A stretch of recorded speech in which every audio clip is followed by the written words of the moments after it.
Bristol Motor Speedway, the last great coliseum, where men who make their living at 200 miles per hour feel like they are running on the edge. Does everyone's eyes light up when they say Bristol? They should. I bet their eyes light up when they got to make a lap around it. It stirs the senses in a way no other track on the NASCAR circuit can. You know, you leave that place with your head ringing and your eyeballs spinning, and you know, it's just a great racetrack. That's a big reason why winning here is so special. You run 500 laps around there and you can do so many right things, and one small thing that's not even of your own doing can cost you a great finish. This is a trophy every driver wants to add to his collection because it's Bristol, baby. Bristol International Speedway invites you to the first annual Volunteer by Pension. Here comes Luna. He hits Labonte. Labonte spins in turn two. The sold-out crowd on its feet here at Bristol as they cheer Mark Martin across the finish line. Elliott Sadler set to pull off the Bristol upset and take the Wood Brothers back to victory lane at Bristol Motor Speedway.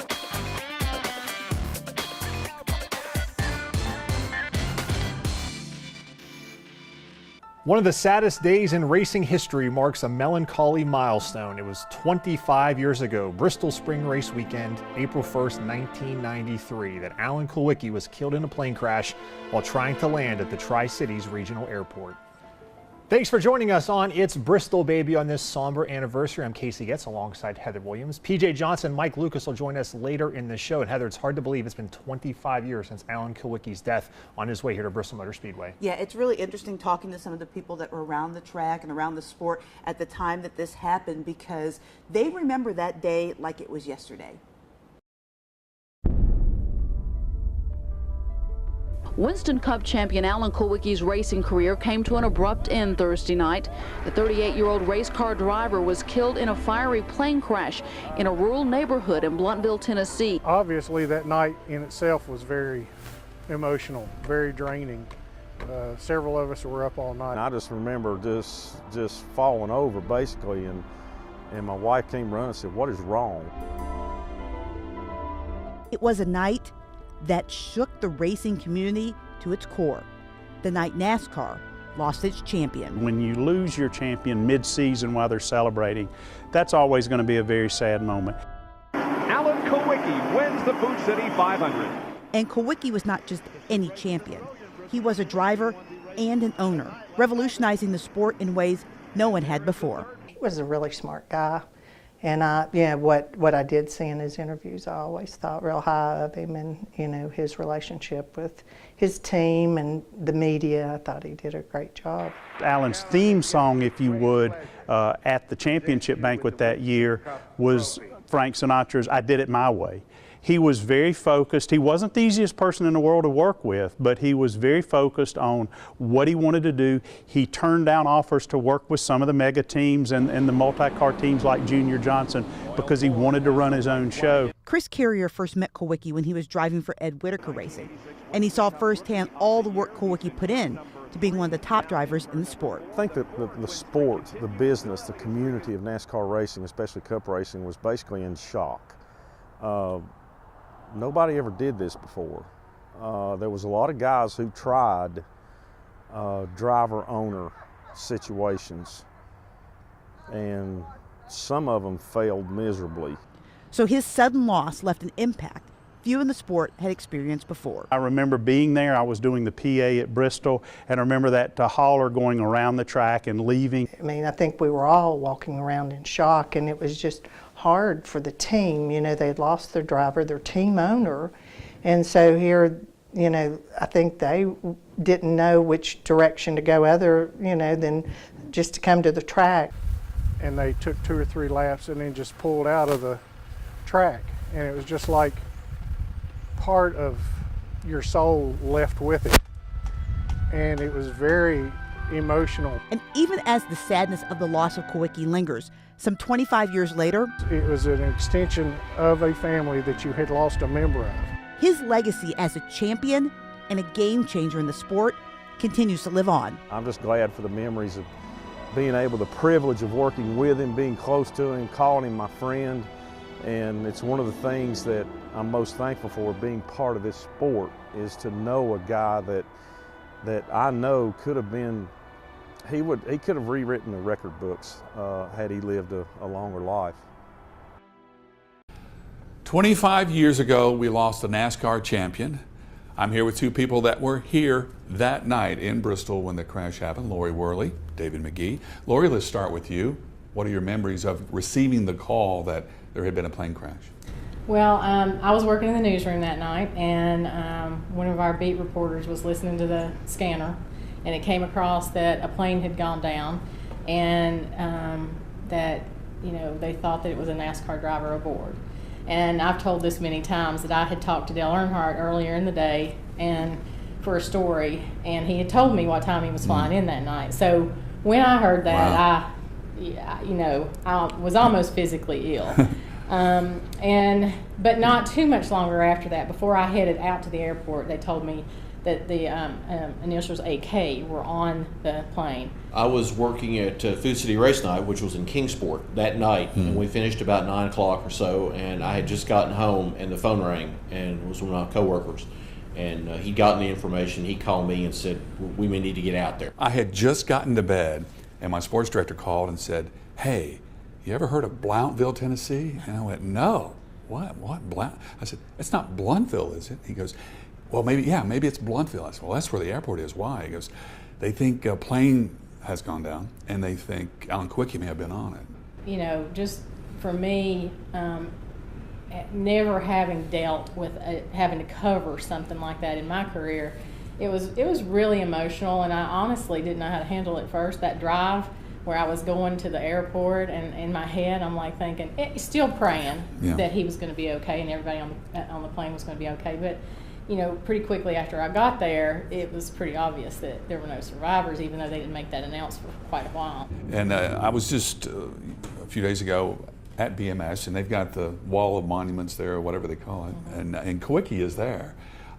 You know, for such a short career, he really left an impact at several tracks. He really did, and the thing was, he wasn't crazy about concrete, if you remember. He was not a huge fan, but he was really good at Bristol. I wonder how many more races he would have won, how many championships he might have won. It's just sad to think back to you know, what might have been. If you do the what-if game, your man Earnhardt ended up with 7. Yeah. You have to wonder, would Kulwicki have taken a couple of those from him, as hot as he was? As much as I love Earnhardt, I have to say that between Kulwicki and Davey Allison, had both of them lived, I think there could have been some changes there as far as how many championships Earnhardt had. I think the fact that he's on the ballot for the NASCAR Hall of Fame right now is really significant, and I would personally love to see him get in either this year or next year, because I mean, you know, Jeff Gordon was the hottest driver in the 1990s, but he might not have won 4 championships. He might have won 3.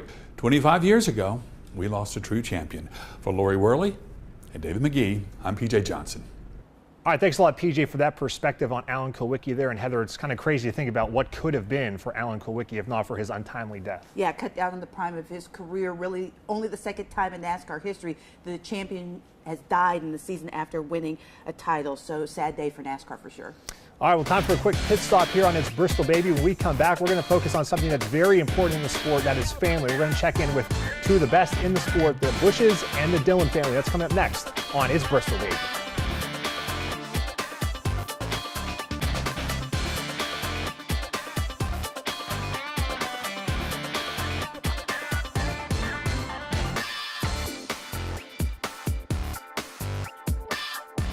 Really love going there.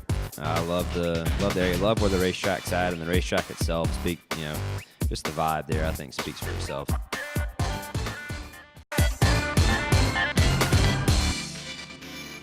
Welcome back to It's Bristol, Baby. It is certainly rare in pro sports to have multiple people in the same family competing in a sport at the highest level. But in NASCAR, there's actually 2 sets of brothers, the Busch brothers and the Dillon brothers, competing in the Cup Series. But what makes the Dillon brothers stand out a little bit more is that their grandfather is a team owner and their father is a general manager. That's why racing is truly a family affair for the Dillon/Childress family.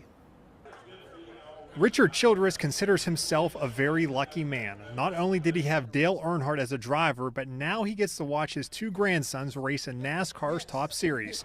And one of them, Austin, drives for his grandfather at Richard Childress Racing, while the other one, Ty, drives for Germain Racing, which is a satellite company of RCR. It's really rewarding. You know, I'd rather they went and played golf or baseball or something, but since they're in racing, you know they're doing what they love to do, and they wouldn't be wanting to do anything else. For Austin and Ty, getting to compete in NASCAR's Top Series with the support of their father, Mike, who's the general manager of RCR, and their grandfather is something you can't put a price tag on. It's really cool. Not a lot of people get to do high-level sports and have say that their brother's racing at the same level and their grandfather owns a team. It's all a blessing. So, you know, if you could think of a dream to be able to work with your family and what your business does, this would be our dream. But long before the days when Austin and Ty became NASCAR drivers, they were brothers first and foremost, and that bond and desire to beat your brother at everything never goes away.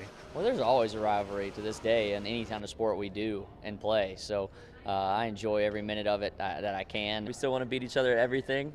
I think subconsciously we're always trying to beat each other on the racetrack. Austin is in his 5th season driving full-time in the Cup Series, while younger brother Ty is in his 2nd full season. For their father, getting to watch his boys live out their dreams is the thrill of a lifetime. They worked hard to get to this level. I mean, you know, you couldn't get sponsors and you couldn't without performance in the race car, and they've been able to do that and win races and other levels of the sport. So it just makes you proud.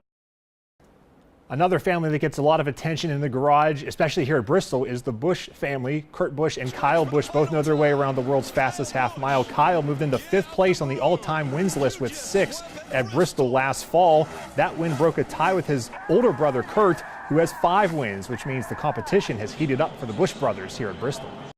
Kyle has 6 wins already at Bristol?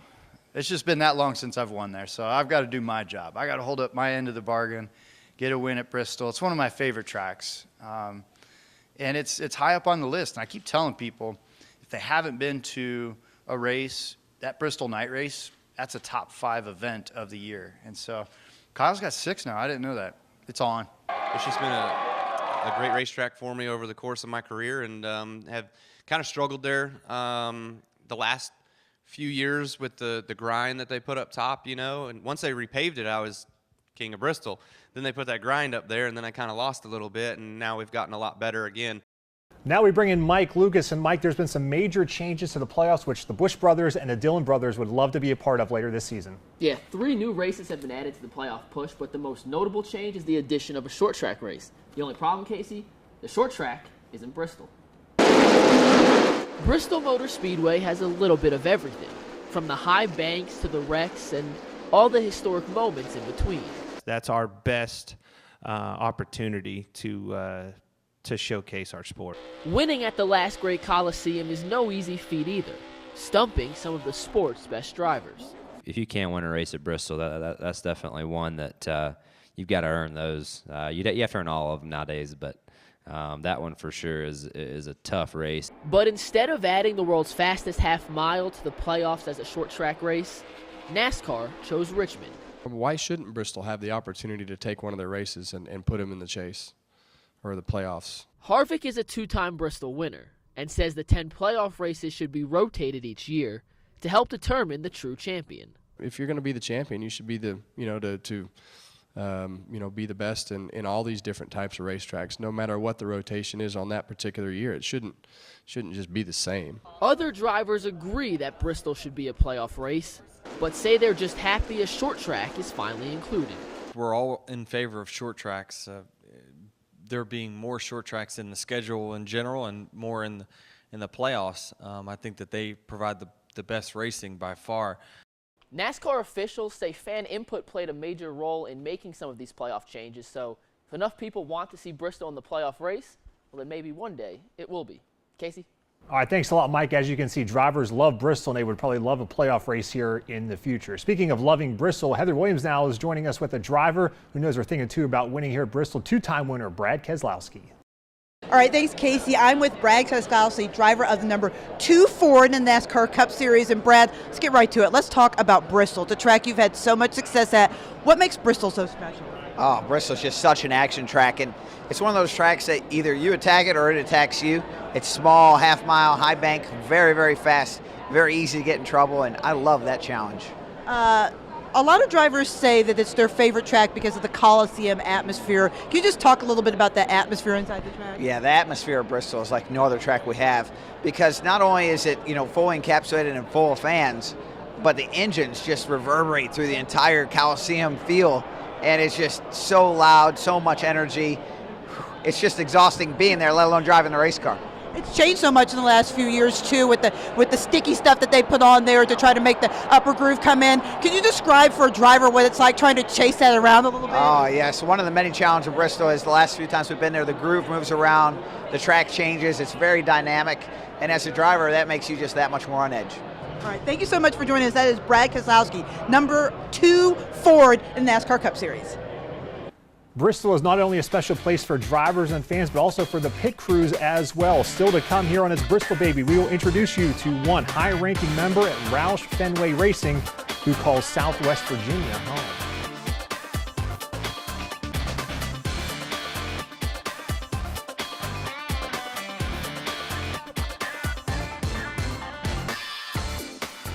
It's Bristol. That just, how big of a deal it is to win there. And the stadium atmosphere is maybe one of the coolest parts.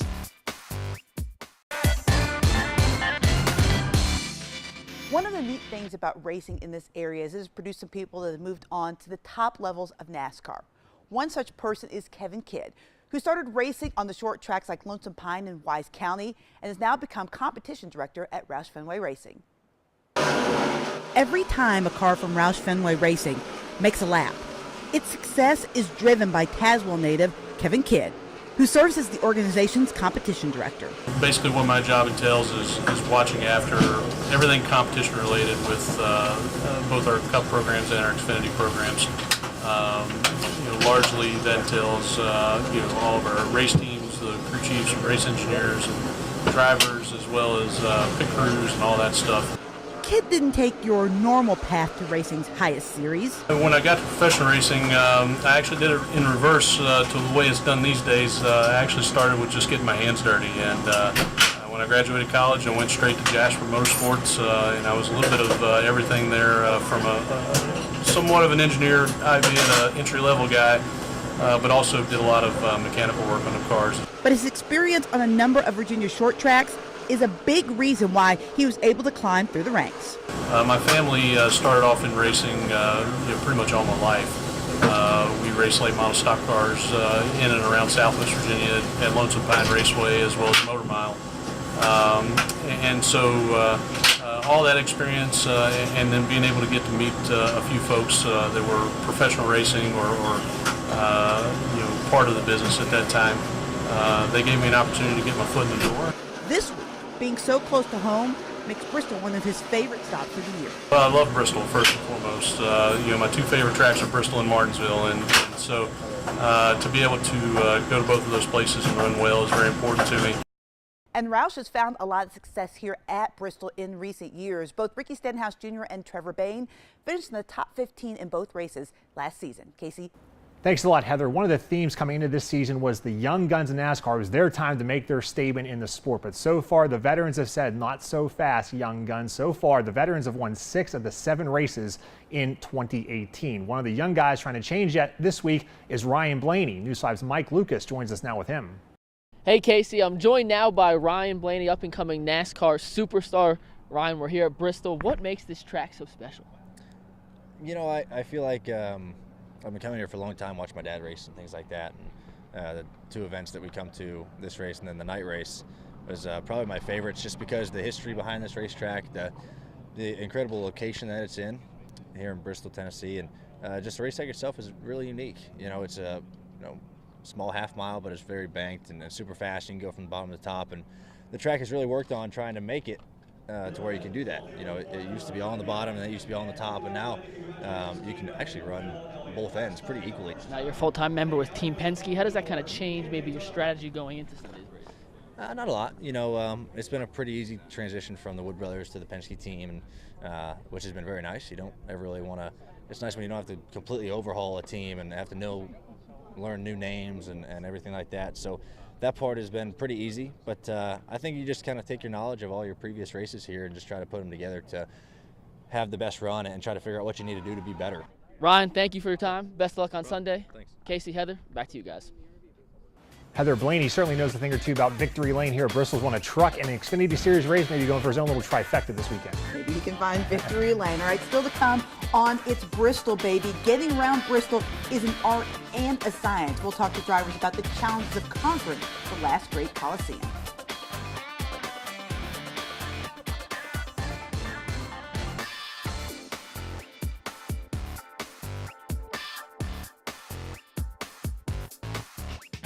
Wild, it's chaotic. It blows me away that, you know, we don't see the crashes anymore, and everybody is in an uproar over that. But I'm telling you, as a race car driver that's been racing since I was 5 years old, that's the most challenging, chaotic fishbowl that I've ever been in. Welcome back to It's Bristol, baby. Casey Getz alongside Heather Williams. And Heather, when you think of Bristol, you think of those unique banks that you do not see anywhere else on the NASCAR circuit. Yeah, that's what makes Bristol such a challenge. And like Forrest Gump once famously said, you never know what you're going to get. Most drivers love Bristol Motor Speedway. Love racing there. It'd be amazing to get a victory at Bristol. But if they don't, all they have to do is wait, and it will probably change.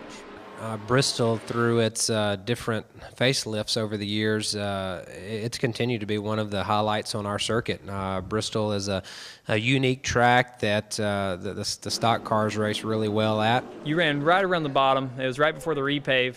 Then they repaved it, ground it. They've changed it like 5 times, and you're always going there thinking, all right, what lane am I going to run? They put all the chemical down on the bottom to make it sticky last time, so we all practiced on the bottom.